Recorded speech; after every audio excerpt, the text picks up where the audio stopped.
Can we navigate our way through the darkness to heal from racism? Stick around as I offer some thoughts and ideas that can help us forge a way forward. Welcome back to Healing from Racism, Lessons from the Tao Te Ching. I'm Lisa Jagona, and this video series is an accompaniment to my book, Healing from Racism. If you aren't already on the waiting list, please see the link in the description below and sign up. And in this video series, what I'm doing is using the passages of the Tao Te Ching to illuminate what racism is and examine where it begins, how we internalize it, and really think about what is the pathway towards healing. In this video, I'll be looking at verse 2 and referencing some of the things we saw in verse 1. In verse 1, we read, naming is the origin of all particular things, and darkness within darkness, the gateway to all understanding. In verse 2, we continue to explore these ideas, reading, being and non-being create each other. I mentioned that the Romanist Pontifex and the events following the Bacon's Rebellion were moments where you see a naming happening that establishes different categories of people. And this naming is then reinforced by creating different opportunities and different destinies for these categories of people. So the idea of inferiority and the idea of superiority is created in the same moment. They're given material form by laws of exclusion and inclusion. Specifically, the naming that happens in the Romanist Pontifex is rooted in this idea in the second line of verse 2 of the Tao Te Ching. It says, when people see some things as good, other things become bad. Christianity was named the true faith, and therefore it was good, meaning everything else was bad. Being and non-being create each other. By creating a moral monopoly, the Pope was then able to justify that the Portuguese could go and enslave into perpetual slavery any one of those people that they met on their conquests. Because these people were non-Christians, they were unworthy of their freedom seemingly. And because they were non-believers of the true faith, they didn't have the protection of God. They were not good, and so therefore they were bad. In this line, when people see some things as good, other things become bad, I'm reminded how often it is that with kids, we often ask them, are you being a good girl? Are you being a good boy? Is a type of reprimand or a type of praise. And now we have some research that suggests that using these good girl, good boy frameworks for praise can actually have a negative impact on the child's motivation and self-esteem. And then using it as a reprimand can cause great confusion and inner turmoil, creating a sense of anxiety and insecurity. Consciously or unconsciously, they come to believe if they don't do what mommy or daddy would want them to do, they are bad, which is a moral judgment. This subliminal message can be debilitating to one's ability to live into one's fullness. For example, many adults, grown-ups, had parents who wanted them to go into a particular profession, say a doctor or a lawyer, whatever. And in their hearts and hearts, they knew that they didn't really have any interest in that field. But because they wanted to do what was expected of them and they wanted to be a good girl and a good son and a good daughter, they went ahead and pursued those careers. It was what was expected of them. Unfortunately, if they don't resolve this inner turmoil of goodness, are they a good person if they don't follow what was expected of them, but rather take ownership of their profession, they can suffer a deep feeling of discontent throughout their entire career. Perhaps they were a creative being who yearns to paint and dance and move and have adventure and to really self-express. And instead of going into those those areas, even as a hobby, and giving themselves permission to do those things, they can push those things as childish urges and bury them. And here is a deep wound, a darkness that, unless faced, can block one from self understanding. Why am I so miserable? And why can't I give myself permission to do a thing that calls to my heart? And so it is with racism. One of the most demeaning tropes that accompanies anti Blackness racism is Black is ugly.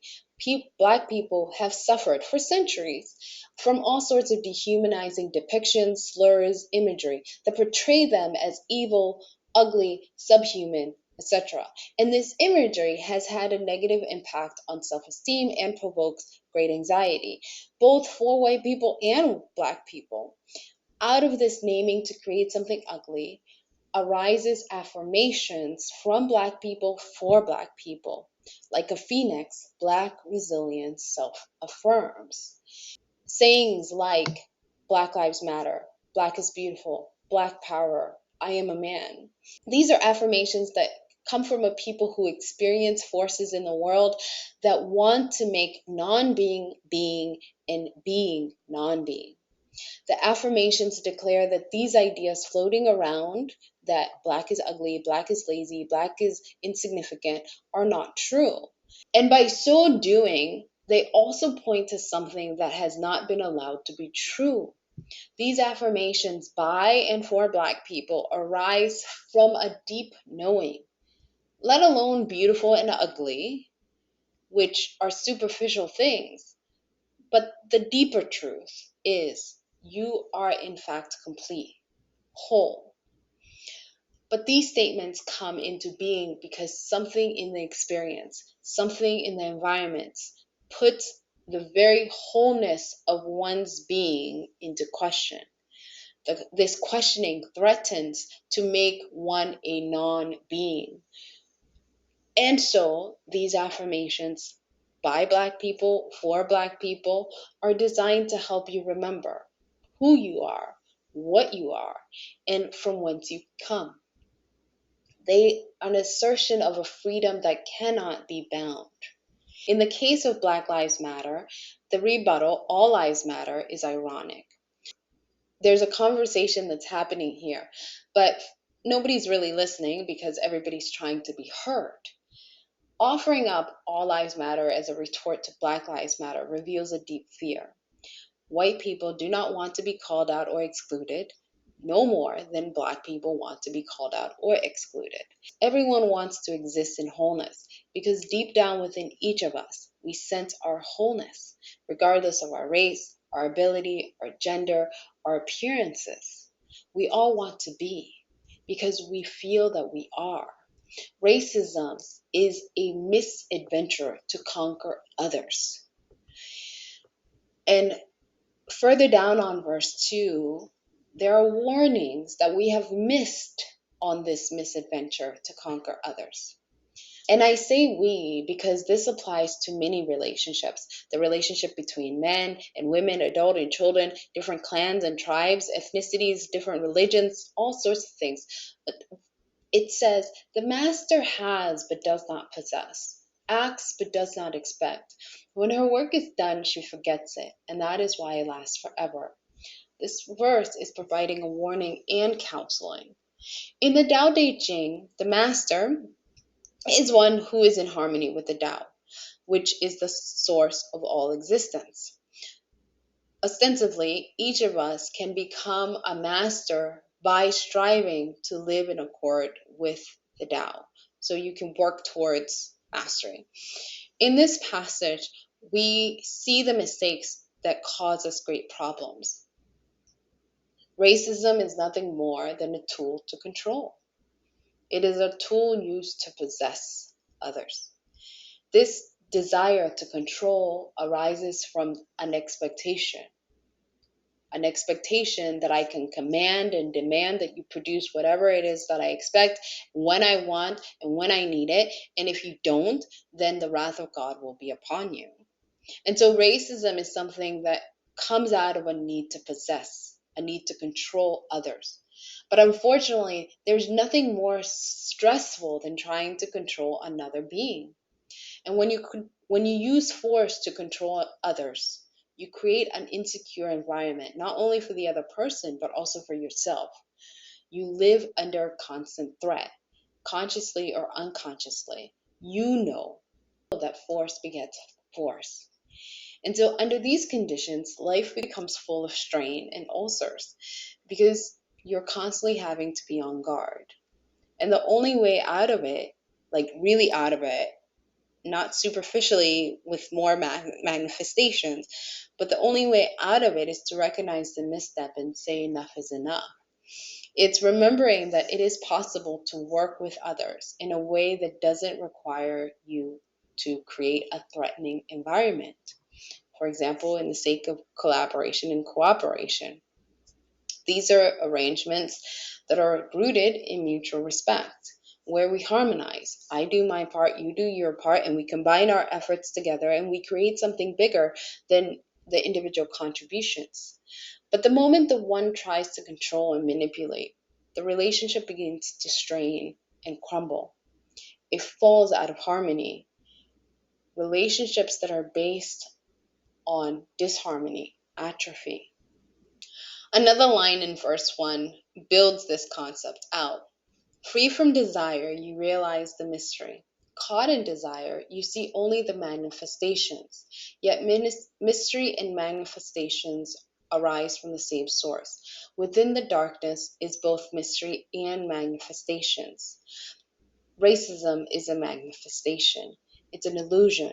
One of the ways that you can tell it is an illusion is that throughout history, against very strong tides for individuals to remain and marry within one's clan, interracial, multiracial, cross-spiritual relationships and marriages and love have existed.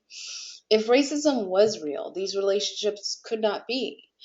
No matter how much societies have condemned it, forbid it, raised obstacles against it, and even prosecuted it, interracial love, multicultural love has been and will continue to be. There's always been a few courageous souls who have allowed their hearts to lead, rejecting whatever bigotry comes from the tribe. It's a mysterious thing like love that has the power to shed light on a hideous thing like racism. Racism is hate on steroids. And like hate, we cannot pretend that racism doesn't exist. It exists because people hate. The Tao Te Ching doesn't say manifestations don't exist. Instead, it warns against getting attached. Expectations that are rooted in these types of illusions are what enable a simple emotion like hate to transform into a hideous thing like racism, where one is willing to demean, devalue, dehumanize, and even kill, sell, and exploit another. By bringing this awareness that being and non-being create each other, we can catch ourselves in that moment when we feel our hearts hardening and hurting from the heaviness of hate entering into our souls. When people see some things as beautiful, other things become ugly.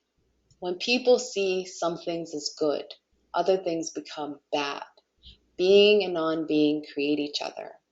When you step back and look at all of existence, all these things exist because they are, because of existence. Even when we talk about good and evil, look at it in the Bible. Satan was one of God's angels. He was a fallen angel, but he was of God's creation. And so he was in service of God. And so the ability to hold the complexity of existence and to notice your part in this enormous existence and to appreciate that your actions and your thoughts and your decisions matter not only in this lifetime, but well past your lifetime is the power that comes from these meditations in the Tao Te Ching. Then the question becomes, what do you want to create? Because you're already creating, whether you know it or not. So these are the thoughts and reflections that arise as I look at verse 2 of the Tao Te Ching, and as it relates to healing from racism. I welcome your reflections and thoughts. What do you see? What do you notice? Do you remember? What questions arise? And feel free to share this video with another person. And I'll see you in the next video where I'll explore verse 3 of the Tao Te Ching as we forge our way towards healing from racism. Till next time.